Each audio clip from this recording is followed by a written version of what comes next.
നമസ്കാരം. തുല്യതാ ലാബിലേക്ക് ഏവർക്കും സ്വാഗതം. ഇന്ന് നമ്മൾ ഉൾപ്പെടുത്തിയിരിക്കുന്നത് തുല്യതയ്ക്ക് പഠിക്കുന്ന +1 വിദ്യാർത്ഥികൾക്ക് വേണ്ടിയുള്ള പൊളിറ്റിക്കൽ സയൻസ് എന്ന് പറയുന്ന വിഷയത്തിൻ്റെ 5ാമത്തെ ചാപ്റ്ററാണ് നിയമനിർമ്മാണ സഭ. ഇതിൽ 5 ചോദ്യങ്ങളാണ് ഉൾപ്പെടുത്തിയിരിക്കുന്നത്, ഇമ്പോർട്ടൻ്റ് ആയിട്ടുള്ള 5 ചോദ്യങ്ങൾ. അതിലൊന്നാമത്തേത് പാർലമെൻറ്റിൻ്റെ അധികാരങ്ങൾ എന്തെല്ലാമാണ്? പാർലമെൻറ്റിൻ്റെ അധികാരങ്ങൾ എന്തെല്ലാമാണ്? ഇന്ത്യയുടെ നിയമനിർമ്മാണ സഭയാണ് പാർലമെൻറ്റ്. ഇതൊരു ദ്വിമണ്ഡല സഭയാണ്. പാർലമെൻറ്റിലെ ഉപരിമണ്ഡലം അഥവാ രാജ്യസഭ എന്നും അധോമണ്ഡലം അഥവാ ലോക്സഭ എന്നും അറിയപ്പെടുന്നു. ഇന്ത്യയുടെ നിയമനിർമ്മാണ സഭയാണ് പാർലമെൻറ്റ്. ഇതൊരു ദ്വിമണ്ഡല സഭയാണ്. പാർലമെൻറ്റിലെ ഉപരിമണ്ഡലം രാജ്യസഭ എന്നും അധോമണ്ഡലം ലോക്സഭ എന്നും അറിയപ്പെടുന്നു. ഇതിൻ്റെ പ്രധാനപ്പെട്ട അധികാരങ്ങൾ: 1.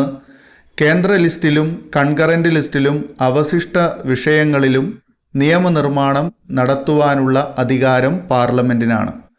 ചോദ്യങ്ങൾ ചോദിച്ചുകൊണ്ടും പ്രമേയങ്ങൾ അവതരിപ്പിച്ചുകൊണ്ടും എക്സിക്യൂട്ടീവിനെ നിയന്ത്രിക്കുന്നത് പാർലമെൻറ്റാണ്. ലോക്സഭയുടെ ഭൂരിപക്ഷമുണ്ടെങ്കിലേ മന്ത്രിസഭയ്ക്ക് അധികാരത്തിൽ തുടരാൻ സാധിക്കൂ. കേന്ദ്ര ഗവൺമെൻറ്റിനെതിരെ അവിശ്വാസ പ്രമേയം പാസാക്കുവാനുള്ള അധികാരം ലോക്സഭയ്ക്കുണ്ട്. ലോക്സഭയുടെ അനുമതിയില്ലാതെ നികുതി ചുമത്താൻ പാടുള്ളതല്ല. കേന്ദ്ര ഗവൺമെൻറ് സമർപ്പിക്കുന്ന ബജറ്റ് പാസാക്കുന്നത് ലോക്സഭയാണ്. ഭരണഘടനാ ഭേദഗതി ചെയ്യാനുള്ള അധികാരം പാർലമെൻറ്റിനാണ്. രാഷ്ട്രപതിയുടെയും ഉപരാഷ്ട്രപതിയുടെയും തെരഞ്ഞെടുപ്പിൽ പാർലമെൻറ്റിന് നിർണായക പങ്കുണ്ട്. രാഷ്ട്രപതിയെയും ഉപരാഷ്ട്രപതിയെയും നീക്കം ചെയ്യുന്നതിനുള്ള അധികാരം പാർലമെൻറ്റിനാണ്. സുപ്രീം കോടതിയിലെയും ഹൈക്കോടതിയിലെയും ജഡ്ജിമാരെ നീക്കം ചെയ്യാനുള്ള അധികാരവും പാർലമെൻറ്റിനാണ്. ഇത്രയും കാര്യങ്ങളാണ് പാർലമെൻറ്റിൻ്റെ അധികാരങ്ങളിൽ ഉൾപ്പെടുന്നത്. 2ാമത്തെ ചോദ്യം, രാജ്യസഭയുടെ അധികാരങ്ങളെക്കുറിച്ച് വിവരിക്കുക. രാജ്യസഭയുടെ അധികാരങ്ങളെക്കുറിച്ച് വിവരിക്കുക. രാജ്യസഭ ഇന്ത്യയുടെ സംസ്ഥാനങ്ങളെ പ്രതിനിധാനം ചെയ്യുന്നതാണ്. ഇതൊരു സ്ഥിരം സഭയാണ്. ഓരോ അംഗങ്ങളുടെയും കാലാവധി 6 വർഷമാണ്. 2 വർഷം കൂടുമ്പോൾ 1/3 അംഗങ്ങൾ പിരിഞ്ഞു പോകുന്നു. സംസ്ഥാന നിയമനിർമ്മാണ സഭകളിലെ തിരഞ്ഞെടുക്കപ്പെട്ട അംഗങ്ങളാണ് രാജ്യസഭാ അംഗങ്ങളെ തിരഞ്ഞെടുക്കുന്നത്. രാജ്യസഭയിലെ പരമാവധി അംഗസംഖ്യ 250 ആണ്. 238 പേരെ സംസ്ഥാനങ്ങളിൽ നിന്നും കേന്ദ്രഭരണ പ്രദേശങ്ങളിൽ നിന്നും തിരഞ്ഞെടുക്കുന്നു. 12 അംഗങ്ങളെ കല, സാഹിത്യം, സാമൂഹ്യ സേവനം എന്നീ മേഖലകളിൽ നിന്നും രാഷ്ട്രപതി നാമനിർദ്ദേശം ചെയ്യുന്നു. രാജ്യസഭയുടെ അധികാരങ്ങൾ താഴെ പറയുന്നവയാണ്. അപ്പോൾ രാജ്യസഭയെ കൃത്യമായിട്ട് മനസ്സിലാക്കുക. രാജ്യസഭ ഇന്ത്യയുടെ സംസ്ഥാനങ്ങളെ പ്രതിനിധാനം ചെയ്യുന്നതാണ്. ഇതൊരു സ്ഥിരം സഭയാണ്. അതുപോലെ ഓരോ അംഗങ്ങളുടെയും കാലാവധി 6 വർഷമാണ്. 2 വർഷം കൂടുമ്പോൾ 1/3 അംഗങ്ങൾ പിരിഞ്ഞു പോകും. സംസ്ഥാന നിയമനിർമ്മാണ സഭകളിലെ തിരഞ്ഞെടുക്കപ്പെട്ട അംഗങ്ങളാണ് രാജ്യസഭാ അംഗങ്ങളെ തിരഞ്ഞെടുക്കുന്നത്. രാജ്യസഭയിലെ പരമാവധി അംഗസംഖ്യ 250 ആണ്. 238 പേരെ സംസ്ഥാനങ്ങളിൽ നിന്നും കേന്ദ്രഭരണ പ്രദേശങ്ങളിൽ നിന്നും തിരഞ്ഞെടുക്കുന്നു. 12 അംഗങ്ങളെ, ബാക്കി വരുന്ന 12 അംഗങ്ങളെ കലാ, സാഹിത്യം, സാമൂഹ്യ സേവനം എന്നീ മേഖലകളിൽ നിന്നും രാഷ്ട്രപതി നാമനിർദ്ദേശം ചെയ്യുകയാണ് പതിവ്. ഇനി രാജ്യസഭയുടെ പ്രധാന അധികാരങ്ങൾ എന്തൊക്കെയാണ്? ധനേതര ബില്ലുകൾ പരിഗണിക്കുകയും അംഗീകരിക്കുകയും ചെയ്യുക. ഭരണഘടനാ ഭേദഗതികൾ അംഗീകരിക്കുക. ചോദ്യങ്ങൾ ചോദിച്ചുകൊണ്ടും പ്രമേയങ്ങൾ അവതരിപ്പിച്ചുകൊണ്ടും കാര്യനിർവഹണ വിഭാഗത്തെ നിയന്ത്രിക്കുക. രാഷ്ട്രപതിയുടെയും ഉപരാഷ്ട്രപതിയുടെയും തിരഞ്ഞെടുപ്പിൽ പങ്കാളികളാവുക. ഉപരാഷ്ട്രപതിയെ നീക്കം ചെയ്യുന്ന പ്രക്രിയയ്ക്ക് മുൻകൈയെടുക്കുന്നത് രാജ്യസഭയാണ്. രാഷ്ട്രപതിയെയും ഉപരാഷ്ട്രപതിയെയും സുപ്രീം കോടതിയിലെയും ഹൈക്കോടതിയിലെയും ജഡ്ജിമാരെ നീക്കം ചെയ്യാനുള്ള പ്രക്രിയയിൽ പങ്കാളികളാകുന്നതും രാജ്യസഭയാണ്. സംസ്ഥാനങ്ങളുടെ അധികാരങ്ങളെ ബാധിക്കുന്ന ഏതൊരു കാര്യത്തിനും രാജ്യസഭയുടെ അനുമതി ആവശ്യമാണ്. സംസ്ഥാന ലിസ്റ്റിലെ വിഷയങ്ങളിൽ നിയമനിർമ്മാണം നടത്തുന്നതിന് പാർലമെൻറ്റിനെ ചുമതലപ്പെടുത്താനുള്ള അധികാരം രാജ്യസഭയ്ക്കാണുള്ളത്. പുതിയ അഖിലേന്ത്യാ സർവീസുകൾ രൂപീകരിക്കുന്നതിനാവശ്യമായ നടപടിക്രമങ്ങൾ സ്വീകരിക്കുന്നതും രാജ്യസഭയാണ്. അപ്പോൾ പ്രധാനപ്പെട്ട രാജ്യസഭയുടെ അധികാരപരിധികളാണ് നൽകിയിട്ടുള്ളത്. കൃത്യമായിട്ട് കേട്ട് മനസ്സിലാക്കുക.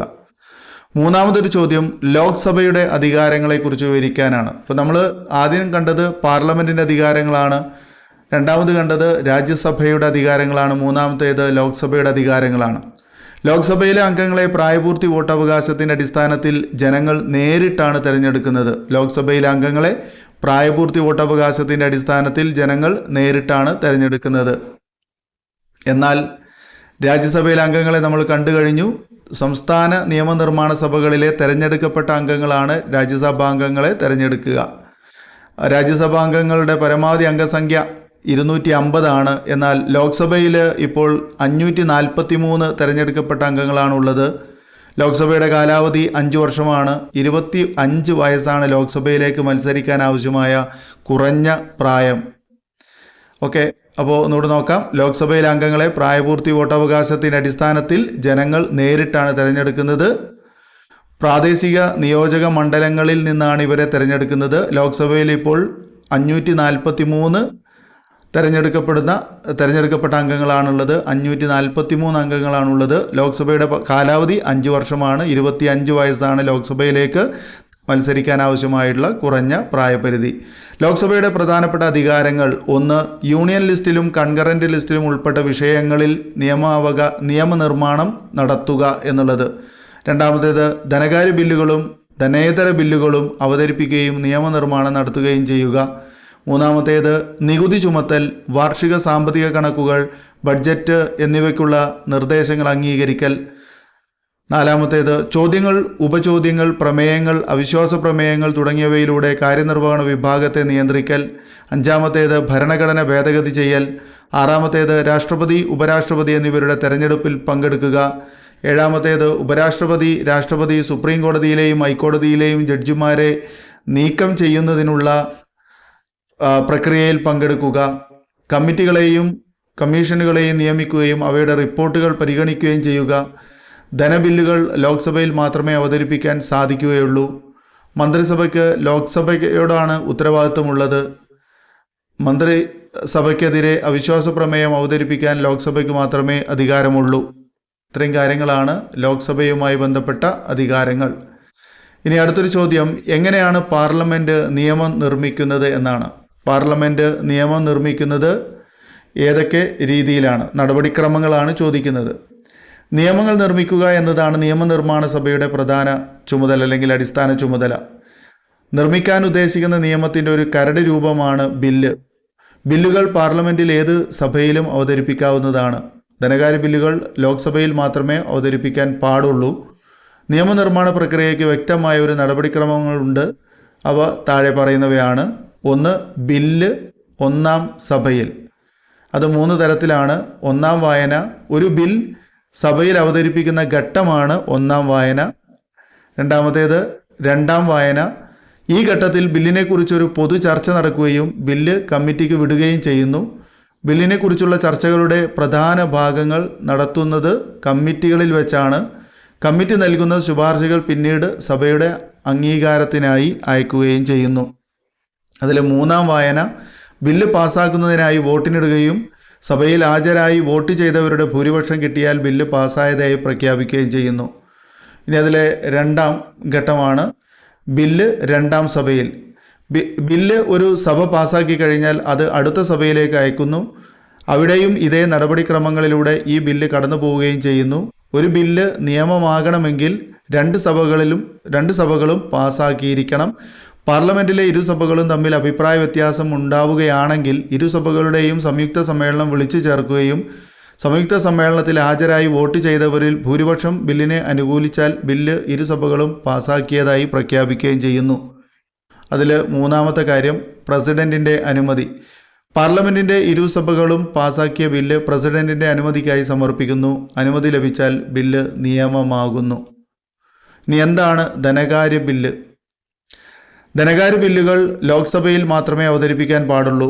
ലോക്സഭ പാസാക്കിയ ബില്ല് രാജ്യസഭയ്ക്ക് അയക്കുകയും ധനബില്ലിനെ രാജ്യസഭ അംഗീകരിക്കുകയോ മാറ്റങ്ങൾ നിർദ്ദേശിക്കുകയോ ചെയ്യാം. എന്നാൽ അത് തള്ളിക്കളയാൻ കഴിയില്ല. രാജ്യസഭ 14 ദിവസത്തിനകം ധനബില്ലിൽ നടപടി എടുത്തില്ലെങ്കിൽ അത് രാജ്യസഭ പാസാക്കിയതായി പരിഗണിക്കുകയും ധനബില്ലിൽ രാജ്യസഭ നിർദ്ദേശിക്കുന്ന ഭേദഗതികൾ ലോക്സഭയ്ക്ക് സ്വീകരിക്കുകയോ സ്വീകരിക്കാതിരിക്കുകയോ ചെയ്യുകയും ചെയ്യാം. അടുത്തൊരു ചോദ്യം, പാർലമെൻറ്റ് എങ്ങനെയാണ് കാര്യനിർവഹണ വിഭാഗത്തെ നിയന്ത്രിക്കുന്നത്? പാർലമെൻറ്റ് എങ്ങനെയാണ് കാര്യനിർവഹണ വിഭാഗത്തെ നിയന്ത്രിക്കുന്നത്? ലോക്സഭയിൽ ഭൂരിപക്ഷമുള്ള പാർട്ടിയോ മുന്നണിയോ ആണ് ഗവൺമെൻറ് രൂപീകരിക്കുന്നത്. ആയതിനാൽ കാര്യനിർവഹണ വിഭാഗം ലോക്സഭയോട് ഉത്തരവാദിത്തപ്പെട്ടിരിക്കുന്നു. പാർലമെൻറ്റിന് പല മാർഗങ്ങളിലൂടെ എക്സിക്യൂട്ടീവിനെ നിയന്ത്രിക്കാൻ കഴിയും. അതിലൊന്ന് പര്യാലോചനകളും ചർച്ചകളും. പാർലമെൻറ്റിലെ ചോദ്യോത്തരവേളയിൽ സഭാംഗങ്ങളുടെ ചോദ്യങ്ങൾക്ക് മറുപടി പറയാൻ മന്ത്രിമാർ ബാധ്യസ്ഥരാണ്. ശൂന്യവേളയിൽ സഭാംഗങ്ങൾക്ക് പ്രധാനമെന്ന് കരുതുന്ന ഏതു വിഷയവും ഉന്നയിക്കാവുന്നതാണ്. പൊതുപ്രാധാന്യമുള്ള വിഷയങ്ങളെ ബന്ധപ്പെടുത്തി പാർലമെൻറ്റിൽ നടക്കുന്ന അരമണിക്കൂർ ചർച്ച, അടിയന്തര പ്രമേയം തുടങ്ങിയവയും എക്സിക്യൂട്ടീവിനെ നിയന്ത്രിക്കാനുള്ള മാർഗങ്ങളാണ്. രണ്ടാമത്തേത്, നിയമങ്ങൾ അംഗീകരിക്കൽ അല്ലെങ്കിൽ തിരസ്കരിക്കൽ. പാർലമെൻറ്റിൻ്റെ അംഗീകാരത്തോടു കൂടി മാത്രമേ ഒരു ബിൽ നിയമമായി മാറുകയുള്ളൂ. മൂന്നാമത്തേത്, ധനപരമായ നിയന്ത്രണം. ബജറ്റിന് നിയമനിർമ്മാണ സഭയുടെ അംഗീകാരം ആവശ്യമാണ്. മാത്രമല്ല കൺട്രോളർ ആൻഡ് ഓഡിറ്റർ ജനറലിൻ്റെയും പബ്ലിക് അക്കൗണ്ട് കമ്മിറ്റിയുടെയും റിപ്പോർട്ടിൻ്റെ അടിസ്ഥാനത്തിൽ ലോക്സഭയ്ക്ക് ഗവൺമെൻറ്റിൻ്റെ ധനദുർവിനിയോഗത്തിനെതിരെ അന്വേഷണം നടത്താവുന്നതുമാണ്. നാലാമത്തേത്, അവിശ്വാസ പ്രമേയം. ലോക്സഭയ്ക്ക് ഗവൺമെൻറ്റിനെതിരെ അവിശ്വാസ പ്രമേയം പാസ്സാക്കാൻ സാധിക്കാം. അവിശ്വാസ പ്രമേയം പാസ്സാക്കുകയാണെങ്കിൽ ഗവൺമെൻറ് രാജിവെക്കേണ്ടതാണ്. അപ്പോൾ ഇത്രയും കാര്യങ്ങളാണ് നമ്മൾ ഈ ഒരു ചാപ്റ്ററിൽ ഏറ്റവും ഇമ്പോർട്ടൻ്റ് ആയിട്ടുള്ളത്. അതുപോലെ തന്നെ ചില വൺവേർഡുകൾ പറയാം. രാജ്യസഭയിലേക്ക് മത്സരിക്കാനുള്ള കുറഞ്ഞ പ്രായപരിധി 30 വയസ്സാണ്. ലോക്സഭയിലേക്ക് മത്സരിക്കാനുള്ള കുറഞ്ഞ പ്രായപരിധി 25 വയസ്സാണ്. സംസ്ഥാന നിയമനിർമ്മാണ സഭയിലേക്ക് മത്സരിക്കുന്നതിനുള്ള കുറഞ്ഞ പ്രായപരിധി 25 വയസ്സാണ്. പാർലമെൻ്റ് അല്ലാത്ത ഒരാൾ മന്ത്രിയോ പ്രധാനമന്ത്രിയോ ആയി ചുമതലയേറ്റാൽ എത്ര കാലത്തിനുള്ളിൽ പാർലമെൻറ്റ് അംഗത്വം നേടിയിരിക്കണം? 6 മാസത്തിനുള്ളിൽ. പരമാവധി എത്ര മന്ത്രിമാരെ വരെ മന്ത്രിസഭയിൽ ഉൾപ്പെടുത്താം?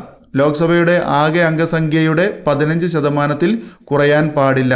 2003 91 ഭരണഘടനാ ഭേദഗതി പ്രകാരമാണിത്. ധനബില്ല് ഏത് സഭയിൽ മാത്രമേ അവതരിപ്പിക്കാൻ പാടുള്ളൂ? ലോക്സഭയിൽ. അപ്പോൾ ഇത്രയും കാര്യങ്ങളാണ് ഈ ചാപ്റ്ററിൽ ഇമ്പോർട്ടൻ്റ് ആയിട്ടുള്ളത്. കൃത്യമായിട്ട് പഠിക്കുക.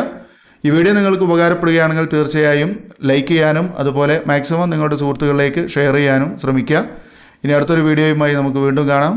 നന്ദി, നമസ്കാരം. Thanks for watching.